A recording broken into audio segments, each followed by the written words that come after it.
Hello and welcome here on Eurosport. Well, we're going to watch the Belgian Grand Prix from Spa-Francorchamps. 7.1 kilometers, the track's long. We're going to have 44 racing laps around the circuit. And the formation lap is being led by Rubens Barrichello. Starting from pole position for the first time in his Grand Prix career. Well, we're watching Mika Häkkinen, who qualified 8th in a qualifying session that was wet to start with, but got drier and drier near the end. There's Gerhard Berger.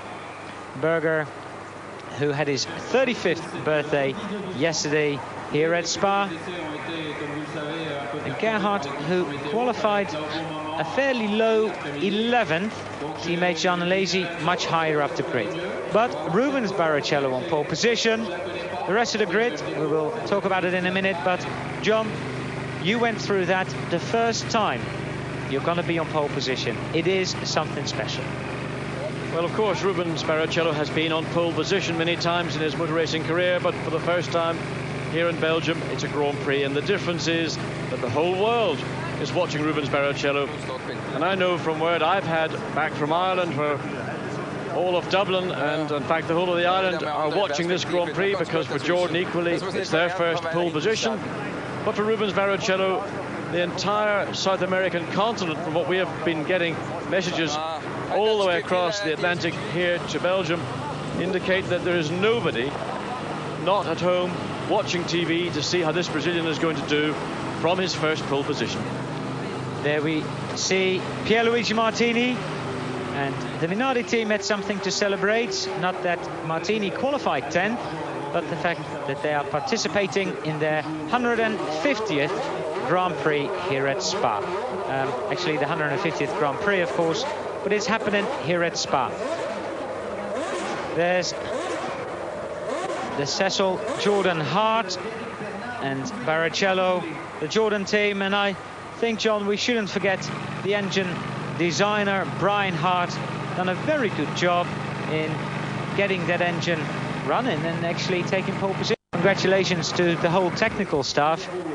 We shouldn't forget the man that builds the engines.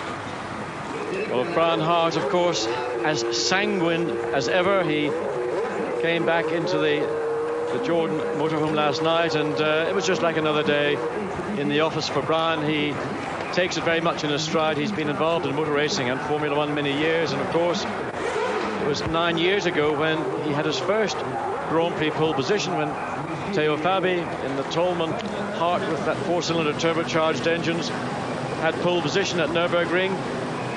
But Brian, of course, very experienced and one of the older masters in Formula One these days, but enjoys it with the same youthful vigor that I remember back in the days of Formula 2, late 60s and early 70s. Eric Bernard, 16th place on the grid, and I'm not sure actually what's happening to his teammate, Oliver Panis. His teammate went off earlier on, and I'm not sure whether he's taken a spare car out and got that onto the grid. I don't even know whether he's back in the pits, maybe starting from the pit lane, but not a very good thing for Oliver Panis. The first dry laps, and he went off on that first one. He went off out at Rivage, which is the far end of the circuit, but virtually the highest part of the circuit, and that car will not be able to be used as far as we know, and he would have to come back to the pits, take over the spare car. But an embarrassing moment for Panis, because literally it was on his first lap out. Got all the way down the straight and through the car into the gravel traps, and made it actually through those gravel beds. Had contact with the barrier, and the rear wing was broken, and probably suspension damage as well. Gianni Morbidelli qualified 14th this afternoon, and there is the grid. Well, we have a look at previous winners here in Spa. Ayrton Senna features heavily on that list. Last year's winner, Damon Hill. Michael Schumacher in '92, his first Grand Prix victory, and the first of 9 so far. And of course, the last time Nigel Mansell won here back in 1986. But really, for Rubens Barrichello, apart from being a great moment in his motor racing and Grand Prix career, he dedicated his pole position to his great friend and former countryman, the late and great Ayrton Senna. And he remembered Senna's first pole position, and remembered also Ayrton Senna's first Grand Prix win, which was in conditions very similar to what we had here on Saturday. In other words, appalling rain. That was Portugal 85, and on Saturday 94 in Belgium. I think really drivers reluctant to go out, except that they do have to go out and have a little exploratory lap just to find out in the event of the race being run in similar conditions. Fortunately today, weather is absolutely glorious, but it's a bit of a lottery. We don't know, neither do the teams, quite what is going to happen. How many pit stops, how many tyre changes, we just don't know. While Johnny Herbert gets into his car, we saw the crowd. It's a sellout crowd here in Spa. There's no seat available anymore in any grandstand, and the public areas are pretty full. Some 25 to 30,000 tickets are sold in Holland after Jos Verstappen finished third in Hungary. Of course, a lot of German fans turning up here. Michael Schumacher used to live just under 60 miles from Spa-Francorchamps in a small town called Kerpen in Germany, where he began his racing career on his parents' kart racing circuit. A glorious afternoon here in Spa. I'm happy to say that. No rain, a wet race.